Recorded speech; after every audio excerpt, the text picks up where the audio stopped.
Hai, hello, salam sejahtera Malaysia. Selamat datang ke channel Fels Lifestyle.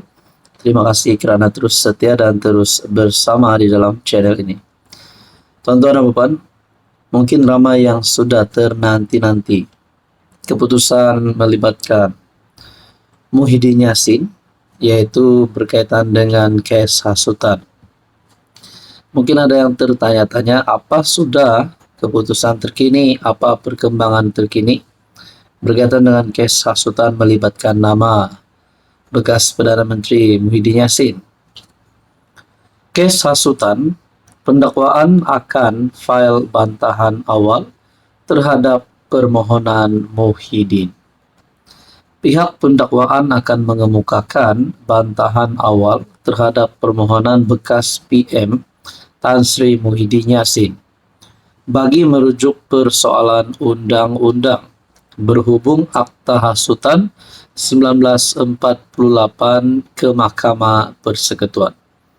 Saudara-saudara yang saya hormati, kalaulah berkaitan dengan kes ini, Muhyiddin Yassin dapat dibuktikan bersalah, adakah beliau masih relevan untuk berlawan dengan Anwar untuk bertanding pada pilihan raya yang akan datang, untuk menjadi pengurus CPN, menjadi Presiden Bersatu, dan jawatan beliau sebagai ahli Parlimen Pago.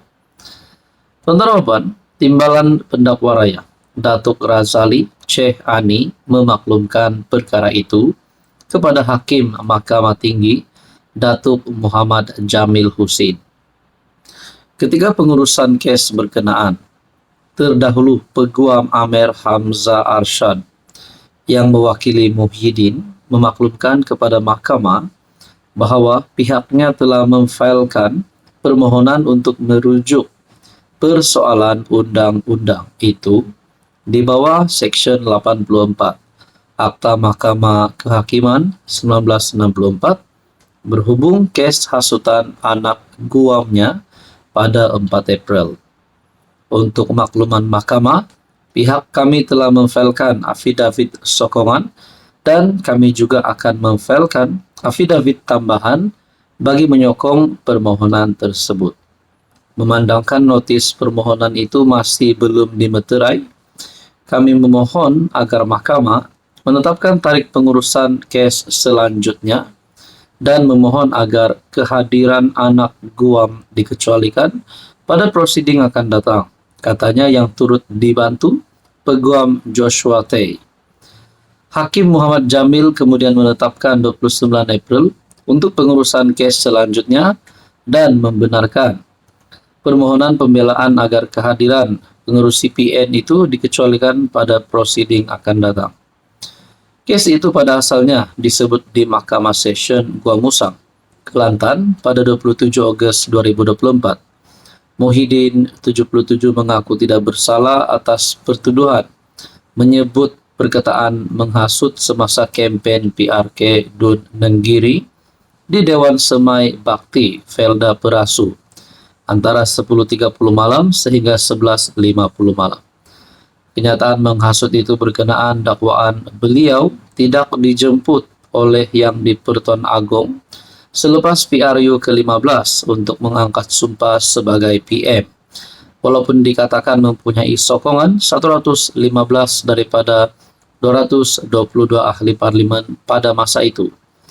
Beliau didakwa melakukan kesalahan di bawah Seksyen 4 dalam kurungan 1 dalam kurungan B Akta Hasutan 1948 yang boleh dihukum di bawah Seksyen 4 dalam kurungan 1 Akta sama, membawa hukuman denda tidak melebihi 5.000 atau penjara tidak lebih 3 tahun atau kedua-duanya.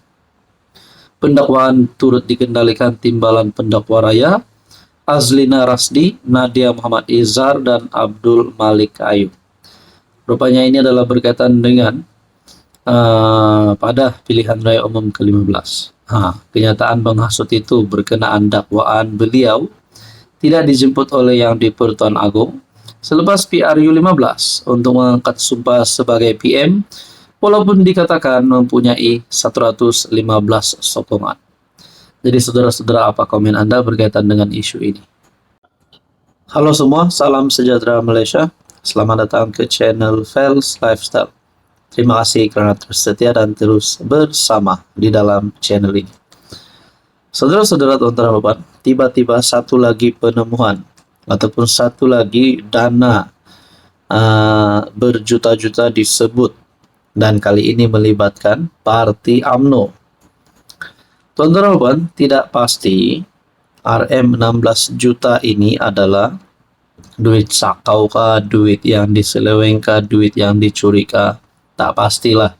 Tapi menurut saksi, RM16 juta adalah derma kepada UMNO laksana program kebajikan. Nah, saudara-saudara, itu menurut saksi. Mahkamah Tinggi diberitahu bahwa RM16 juta yang diterima UMNO daripada JPSB, Jendela Pinggiran Sendirian Berhad, adalah kekal sebagai derma atau sumbangan kepada parti politik itu bagi melaksanakan aktiviti parti, program amal dan kebajikan untuk rakyat.